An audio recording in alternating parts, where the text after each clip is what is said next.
ایک سوال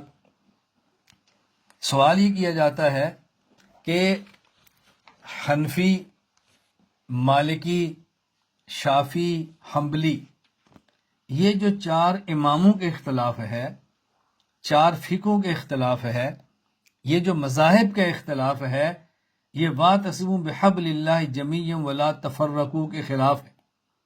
قرآن کہتا ہے واعتصموا بحبل اللہ جمیعا، تم سارے مل کر اللہ کی رسی کو مضبوطی سے پکڑو، ولا تفرقوا، اور تم فرقے مت بناؤ، تم ٹولیوں میں مت بٹو، تم گروہ مت بناؤ۔ تو لوگ کہتے ہیں جی واعتصموا بحبل اللہ کے خلاف ہے، یہ فقہی اختلاف اور مذاہب کے اختلاف، یہ چار فقہیں واعتصموا بحبل اللہ کے خلاف ہے، یہ فرقہ بندی ہے۔ جب آپ توجہ سے نشین فرما لیں، یہ سوال اور یہ اعتراض خود قرآن کریم کا لفظ حبل اللہ نہ سمجھنے کی وجہ سے ہے۔ قرآن کریم کہتا ہے واعتصموا بحبل اللہ، تم مضبوطی سے پکڑو اللہ کی رسی کو۔ رسی ایک دھاگے کا نام نہیں ہے، رسی کئی دھاگوں کے مجموعے کا نام ہے، رسی کئی دھاگوں کے مجموعے کا نام ہے۔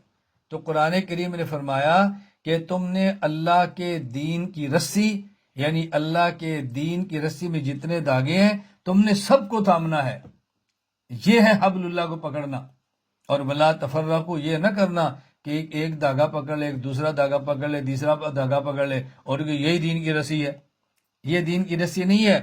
الحمد سے لے کر بناس تک قرآن کی ساری آیتیں ماننا، ان آیتوں سے جو مسائل ثابت ہوں وہ سارے ماننا، ان سے جو عقائد ثابت ہوں وہ سارے ماننا، پیغمبر پاک صلی اللہ علیہ وسلم کی ساری احادیث کو ماننا، ان سے ثابت شدہ سارے مسائل کو ماننا، اور حضرت اللہ کے نبی نے حدیث پاک جن صحابہ کو دی ان کو بھی ماننا، قرآن اور حدیث نے جو اصول دیے ان کو بھی ماننا، ان اصولوں سے جو ائمہ مسائل نکالے ان کو بھی ماننا۔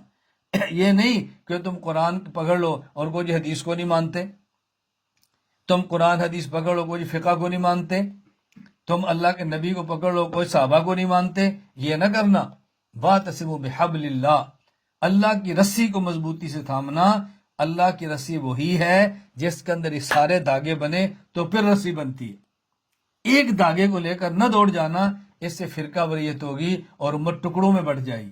آگے لوگ کہتے ہیں نا ہم اہل قرآن ہیں، ہم حدیث نہیں مانتے، یہ ٹکڑا ہے۔ ہم اہل حدیث ہیں، ہم فقہ کو نہیں مانتے، یہ ٹکڑا ہے۔ ہم اہل بیت ہیں، صحابہ کو نہیں مانتے، یہ ٹکڑا ہے۔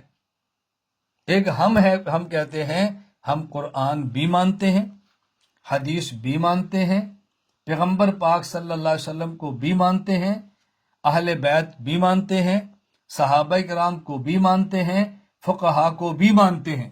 یہ ہے واعتصموا بحبل اللہ جمیعا ولا تفرقوا۔ یعنی عجیب بات ہے کہ جو آیت ان سب کو ماننے پر تھی اسی آیت کو پیش کیا جا رہا ہے ان کو نہ ماننے پر۔ اسے کہتے ہیں چوری اور سینہ زوری۔ الٹا چور کو توال کو ڈانٹے۔ چوری بھی یہ کرتے ہیں اور چور چور بھی یہی کہتے ہیں۔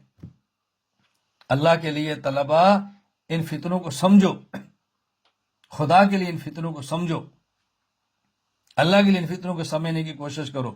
اللہ میں بات سمجھنے کی توفیق عطا فرمائے۔